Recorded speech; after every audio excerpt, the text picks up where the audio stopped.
আসনে আমরা নির্বাচন করতে পারবো না। যদিও আমরা 300 আসনে আমরা চূড়ান্ত করেছি, প্রাথমিক বাছাই হয়ে গেছে, কিন্তু আলটিমেট কথা যাদের সামনে আমরা সমঝোতা করব, যাদের সঙ্গে একটা ঐক্য হবে ইনশাআল্লাহ, সে পরিবেশ এগিয়ে যাচ্ছে। যাদের সঙ্গে যে কয়টা দলের সাথেই হোক কিছু সিট তোমাদের ছাড়া লাগবে, নাকি বলেন? কিছু সিট আমাদের ছাড়া লাগবে, তা না হলে তার ঐক্য হবে না।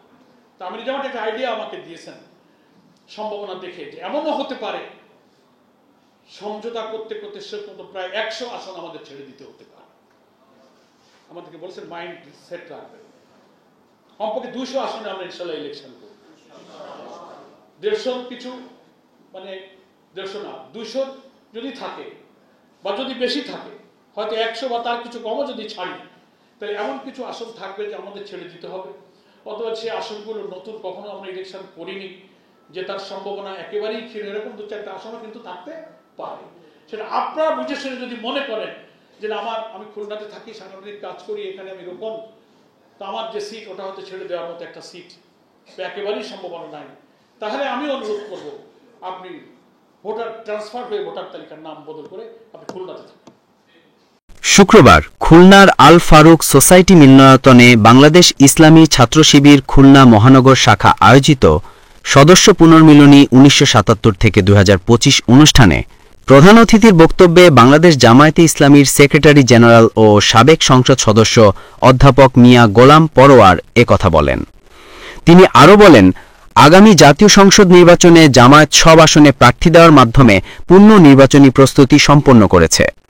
জামায়াতের প্রতিটি কর্মীকে এখন নির্বাচনী মাঠে নেমে পূর্ণ শক্তিতে কাজ করতে হবে। দিনকে সংসদে পাঠানোর জন্য এ সময়টি সবচেয়ে উপযুক্ত। যারা একসময় ছাত্র রাজনীতির সঙ্গে যুক্ত ছিলেন তাদের সবাইকে এখন আবার সক্রিয় হয়ে দেশের জন্য ভূমিকা রাখতে হবে। ইসলামী শক্তির ঐক্যের যে পরিবেশ তৈরি হয়েছে, ইসলামী আন্দোলনের মর্যাদা, ইমেজ, তার নেতৃত্বকে মানুষের কাছে যেভাবে আল্লাহ পাক আকাশচুম্বী জনপ্রিয়তায় উন্নীত করে সম্মানিত করেছেন, ফ্যাসিস্ট আমাদেরকে গর্তে ঢুকাতে চেয়েছিল, আল্লাহ তাদের গর্তে দিয়ে ইসলামী আন্দোলনকে মর্যাদার আসলে উন্নীত করেছেন।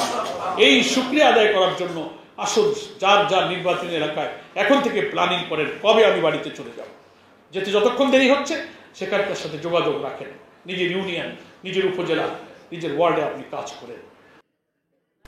খুলনা মহানগর ছাত্র শিবির সভাপতি আরাফাত হোসেন মিলনের সভাপতিত্বে ও সেক্রেটারি রাকিব হোসাইনের পরিচালনায় অনুষ্ঠানে প্রধান বক্তা ছিলেন ছাত্র শিবিরের কেন্দ্রীয় secretary general Nurul Islam Saddam.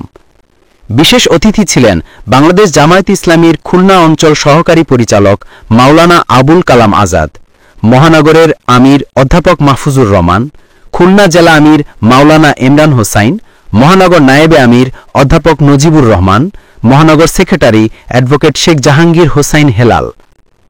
Desk report, বাংলার গেজেট।